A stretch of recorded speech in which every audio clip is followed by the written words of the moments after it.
पूरे प्रदेश को इस बारे में आश्वस्त करना चाहूंगा। प्रदेश के अंदर किसी भी मुस्लिम पर्व और त्योहार के दौरान, किसी भी अन्य मत और मजहब से जुड़े हुए किसी भी पर्व और त्योहार के दौरान कहीं कोई समस्या नहीं खड़ी होती, तो फिर हिंदू पर्व और त्योहार के दौरान कोई समस्या खड़ी करेगा तो सरकार उसको सख्ती से निपटने का काम भी करेगी, उतनी ही सख्ती से निपटने का काम भी करेगी। दूसरा, माननीय न्यायालय के द्वारा दिए गए आदेश का पालन करना एक प्रशासन का दायित्व है। उसमें सरकार उसको डायरेक्शन दे न दे, उसका दायित्व बनता है कि उसको पालन करे, और संभल के अंदर प्रशासन ने वही पालन किया है। आज वहां पे सारी चीजें मिल रही हैं। आखिर आपकी बात को हम मानते हैं कि मंदिर को आपने छेड़ा नहीं, आपने बड़ी कृपा कर दी, लेकिन ये जो 22 कुएं और उन कुओं में जो मूर्तियां मिल रही हैं, ये कुएं किसने पाट दिए? ये नोटिस पे क्यों परेशानी हो रही है? आपके सांसद जिनसे आपकी प्रतिद्वंदिता है, मानता हूं, क्योंकि वहां पे आप में तो तुर्क और पठान का विवाद चल रहा है, मैंने नहीं कर दिया, ये विवाद चल रहा है। आप उनके सामने, माननीय सदस्य के सामने, आप उनके साथ अपनी जड़ें ढूंढ रहे होंगे, लेकिन ये सच्चाई है, ये सच्चाई है, क्योंकि ये तो है ही।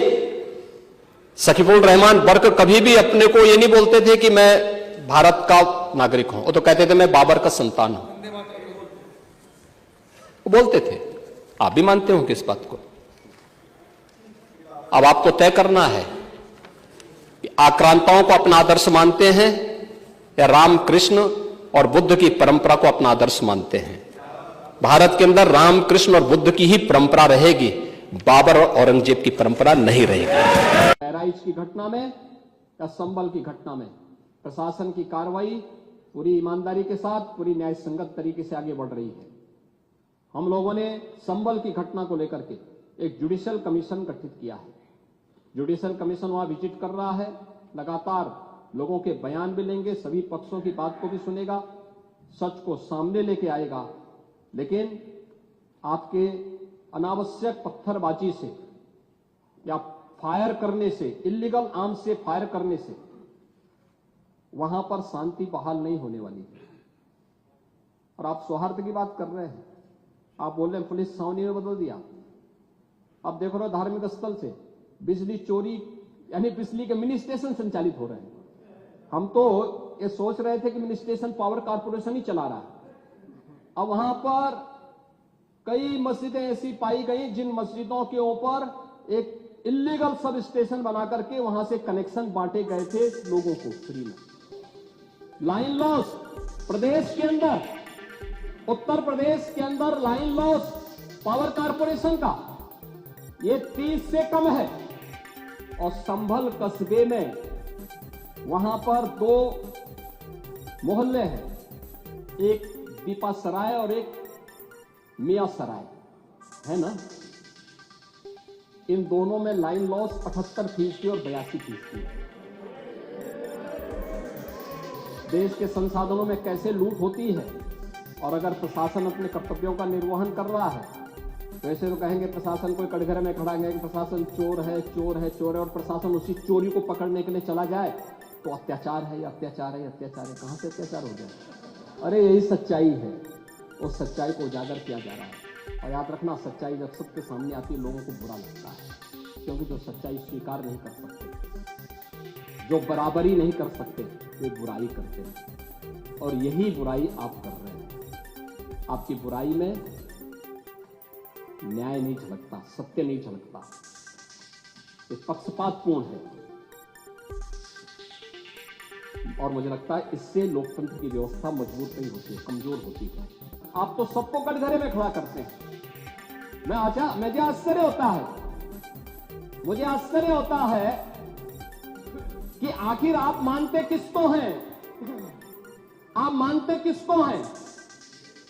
मुझे एक बात बताओ कि भारत के संविधान के अनुरूप माननीय उच्चतम न्यायालय, एक तरफ आपने सर्वे के बारे में माननीय उच्चतम न्यायालय की बात का स्वागत किया, और माननीय उच्चतम न्यायालय ही एक बात को कहता है, बार बार भारत के माननीय उच्चतम न्यायालय ने समान नागरिक कानून की बात देश के अंदर लागू करने की कही है। और भारत अकेला देश है जिसमें बहुसंख्यक समाज अपने लिए विशेष अधिकार की मांग नहीं करता है, बल्कि एक समान नागरिक कानून की मांग कर रहा है। और अगर एक माननीय न्यायाधीश ने, इलाहाबाद उच्च न्यायालय के एक माननीय न्यायाधीश ने उस समान नागरिक कानून की वकालत की, तो आप उनके खिलाफ महाभियोग का नोटिस राज्यसभा में दे दिए। या आपके दोहरे चरित्र को नहीं दिखा दो तो क्या है ये? आखिर दुनिया के अंदर यही हो रहा है, लेकिन भारत के अंदर बहुसंख्यक समाज कह रहा है कि साहब एक समान नागरिक कानून लागू करो। लेकिन अगर वही माननीय न्यायाधीश एक सामाजिक सांस्कृतिक संगठन के कार्यक्रम के दौरान इस बात को कहते हैं कि दुनिया के अंदर ये है, अगर भारत के अंदर इसको मांग करने की वकालत हो रही है तो बुरा नहीं। और माननीय उच्चतम न्यायालय बार बार इसके बारे में सरकार को कह चुकी है, लेकिन आप लोग उसमें एक तरफ उच्चतम न्यायालय के द्वारा सर्वे पर रोक लगाने का स्वागत कर रहे हैं, बुलडोजर की कार्रवाई पर दी गई गाइडलाइन का स्वागत कर रहे हैं। उसका तो स्वागत हमने भी किया है, क्योंकि उत्तर प्रदेश अकेला राज्य है जिसने बुलडोजर की कार्रवाई को अक्सर सुप्रीम कोर्ट की उस गाइडलाइन के अनुसार अंजाम दिया है। अक्सर और इसीलिए मैं कह रहा हूं कि यही स्थिति है कि माननीय न्यायाधीश इलाहाबाद उच्च न्यायालय ने अगर वक्तव्य दिया समान नागरिक कानून के बारे में, तो समाजवादी पार्टी, कांग्रेस, इन सब के लोगों ने राज्यसभा में उनके खिलाफ एक महाभियोग की नोटिस ही देकर के आप सच को मुंह जबरदस्ती बंद करना चाहते हैं। और वहीं पे नहीं किया आपने, यहां पर भी आप चुप नहीं रहे। राज्यसभा के माननीय सांसद, माननीय सभापति तो भारत के महामहिम उपराष्ट्रपति भी हैं, उनके खिलाफ भी अविश्वास प्रस्ताव की नोटिस दे दी गई, इसलिए क्योंकि उन्होंने सदन स्मूथली चलाने के लिए सदन के सभी पक्षों से कहा। एक सभापति के रूप में, एक चेयरपर्सन के रूप में उनकी जिम्मेदारी यही है, उन्होंने इसी बात को कहा। लेकिन एक किसान का पुत्र कैसे इतनी बड़ी कुर्सी पर पहुंच गया, ये लोगों को अच्छा नहीं लग रहा, ये अच्छा नहीं लग रहा है, इसलिए अविश्वास प्रस्ताव को नोटिस। चुनाव के दौरान चुनाव आयोग को कटघरे में खड़ा किया गया, चुनाव आयोग को कटघरे में खड़ा करने का प्रयास, यानी जबरदस्ती आप गन पॉइंट पर अपनी बातों को मनवाना चाहते हैं संवैधानिक संस्थाओं से। मुझे लगता है ये चरित्र अच्छा नहीं है, ये स्वस्थ लोकतंत्र के लिए अच्छी परंपरा नहीं है। हमें संवैधानिक संस्थाओं का सम्मान करना सीखना होगा। आखिर ये कहां लिखा है संविधान में कि किसी मुस्लिम बाहुल्य क्षेत्र में हिंदू शोभा यात्रा नहीं निकल सकती, और जब आप रोकते हैं तभी हिंदू पक्ष से भी रिएक्शन आता है कि साहब हम भी नहीं जाने देंगे। मुझे आश्चर्य होता है इन बातों को लेकर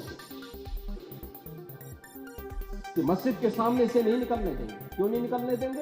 ये सड़क क्या किसी की है क्या? ये सार्वजनिक मार्ग है, कैसे आप रोक सकते हैं? परंपरागत बहराइच में भी एक परंपरागत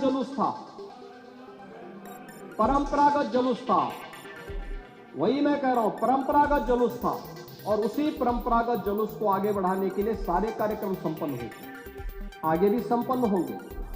लेकिन ये चीजें तय करना, ये कहना कि उत्तेजक नारे लगाए जा रहे थे, जय श्री राम का नारा उत्तेजक नहीं है, ये हमारी श्रद्धा का नारा है,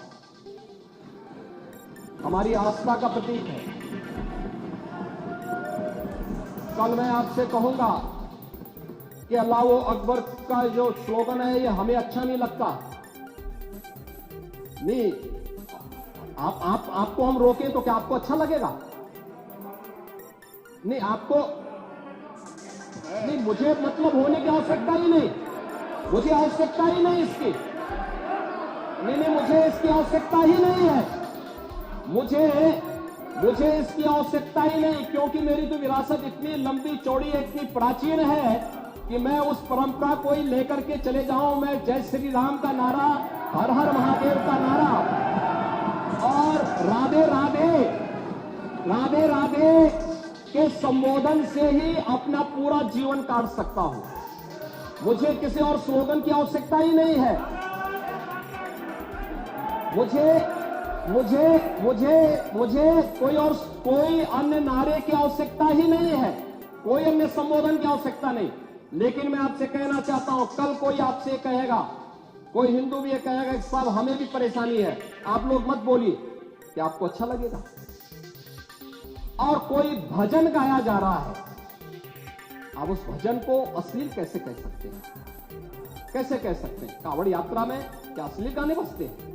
अरे भगवान शिव के गाने बजते हैं, भगवान शिव के भजन गाए जाते हैं। दुर्गा पूजा के दौरान तो शोभा यात्रा निकलती है, जगत जननी मां भगवती दुर्गा के आरतियां बजती हैं, उनकी चालीसा बजती है, हनुमान चालीसा बजता है।